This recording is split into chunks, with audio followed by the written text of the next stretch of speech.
Sure, the world building is important, but it comes down to the character connection, as I said.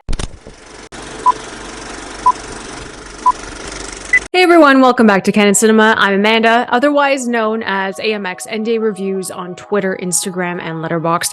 Today I will be reviewing James Cameron's Avatar: The Way of Water. Now, we have waited roughly 13 years for this sequel, and James Cameron has I think 4 more planned for this franchise, this world that he has beautifully created. But here's the thing. Avatar: The Way of Water as a sequel to the first Avatar, 13 years later, it doesn't have the same, I want to say, wonderment of the first film. Now, when the first film came out, the technological advancements that had happened up until that point became so important to the film industry. And that's why Avatar broke barriers, made that freaking bank at the box office. It was visually stunning for a 3D film, to make the audience completely be immersed into this world. And that's why the first Avatar, no offense to James Cameron, who's a very talented director, it only works as a theater experience with 3D glasses. Watching Avatar at home on your computer, you shouldn't be watching on your computer in the first place, on your big screen TV, on a regular television, does not work. It doesn't have that same feeling as watching it in the theater for the first time. And I remember vividly dragging my family members to an 11 a.m. screening with 3D glasses because it was the newest thing. 3D wasn't really as big before Avatar came out. After Avatar came out, movies were pushing the 3D agenda. Now you don't hear anything about it. So really, if it wasn't for James Cameron, we wouldn't have, the push for 3D. We wouldn't have had that immersive experience thanks to James Cameron. He elevated that technology. He pushed it forward within the genre, and that is exceptional work from him. So that is what the meaning of Avatar is. People are saying you don't know the names of the characters, and I understand. I know it's Sam Worthington. I know it's Zoe Saldana. I know it's Sully. I know it's Neytiri. But that's just because it's been in the pulp culture zeitgeist. And that's completely different than connecting with the characters. You have to understand, connecting with the characters and knowing the characters within the film are completely different things.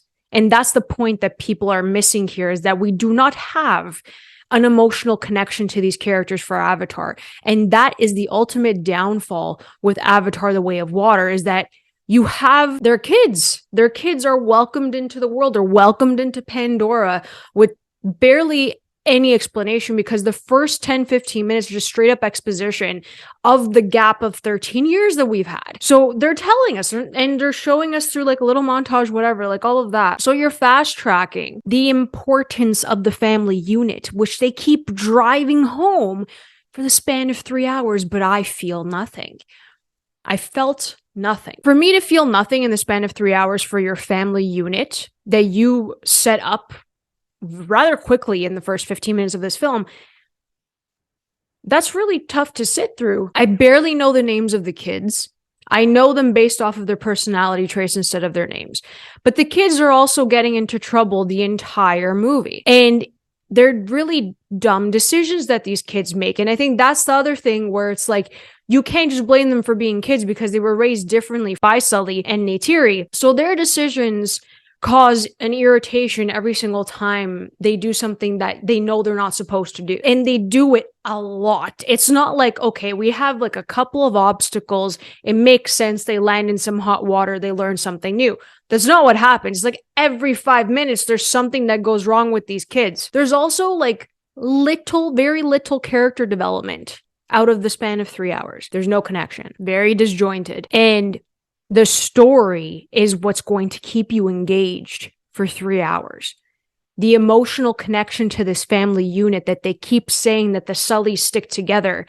They fight for each other. They band together and they know what they're doing. That is supposed to be the heart of this 3 hour movie, and there's nothing there. Also, the logistics within the tribes that you present for the forest people, the water tribe, you're presenting these guidelines that they have to abide by, and yet they're not doing that. They have questionable things happen. I'm not going to spoil the film, but it's very questionable, the choices made, that I cannot comprehend within the logistics of each tribe. As I said, like, that's the only thing that I didn't understand, because they're doing things that wouldn't necessarily happen, or they get to certain obstacles or situations that aren't really explained. And I think that there should have just been more set up for the world of, the other tribe, the water tribe that we see. It was rushed. It was a 3-hour movie, but it felt rushed. That's not good, because that means you're not taking the time to truly explore the world. It was a very by the numbers type of situation. They're going through the motions, like X, Y, and Z. This is what the water tribe needs to teach the Na'vi, needs to teach the Sully family, because they are running from them, because the sergeant from the previous film is targeting Sully. Now, I don't want to say this because it took 13 years, literally took 13 years for this to be made. I felt like I watched the exact same movie. Like, this is Avatar 1.5. And I don't want to say that, but it is the exact same narrative with a different tribe teaching them the way. And I can already tell you what the rest of the franchise is going to look like because of the way this one ended. There's repetition there that I just didn't appreciate after 13 years. Of course, I'm going to say it, the visuals are absolutely breathtaking. They are freaking stunning. What he presents for visual effects is literally an alternate reality. Like, if we would put on a VR headset to watch Avatar: The Way of Water, that is literally what this felt like. It is absolutely gorgeous. Gorgeous work. If anything, he elevates it again. Okay? I'm not taking that away from him, because the man is a freaking genius when it comes to visual spectacle. It's absolutely phenomenal, the work that he put into this. I probably said, wow, this thing is beautiful. That was stunning. The fish, the underwater, breathtaking visuals. I said that at least 25 times throughout the entire runtime. Not once did I think about the characters. I just kept questioning what they were doing. What is the purpose of this film? What are we watching it for? Are the characters going to change? Is there some sort of development? Sure, the world building is important, but it comes down to the character connection, as I said. Visuals can be beautiful, glorious things, and people can learn from James Cameron to what he presented in this film. It's beautiful stuff. No one can do what he does. I'm not taking that away from him. But also, we have seen, I don't want to say thousands, but we have seen many blockbusters from when Avatar came out, the first one. Okay, sure, technology advances, but then the stories start to feel the same because we've seen so many in rotation. He does elevate the visuals. I kind of noticed when the frame rate changed, and that's when it got a bit rocky. It was a bit too fast in the jump, and it looked unpolished at certain times. But at the same time, I commend him for even trying that, in all honesty. I watched it in IMAX 3D. I'm very underwhelmed with this. You could have the most incredible visual effects, beautiful cinematography, lifelike characters, but none of that matters if there is not a good story underneath that. The ending also annoyed me. For many reasons, because you sit there for 3 hours and it's the exact same movie. It was like copy and paste, but with new people. Let the kids explore it, which is fine if I cared about these characters. And it breaks my heart because it's a beautiful, beautiful looking movie. It's stunning. I can't get over it. I cannot get over how gorgeous this was. But for me, I'm sitting at like, I don't even want to say it, but I'm probably sitting at like a 2.5, maybe 3 out of 5, because it just wasn't entertaining for me. It wasn't engaging. I wasn't stressing out because, a kid was missing. There was barely any suspense. I didn't feel it.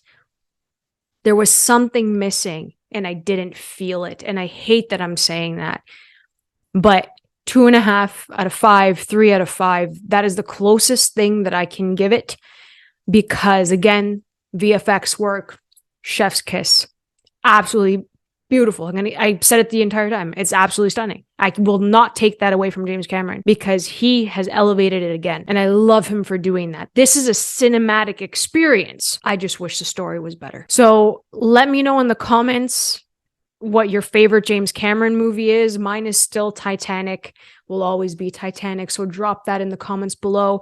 If you enjoyed this review, please like and subscribe. Let me know how you feel about Avatar. And if the first one was kind of like underwhelming at the same time and you don't really think you connected with the characters, let me know. Let's have the discussion.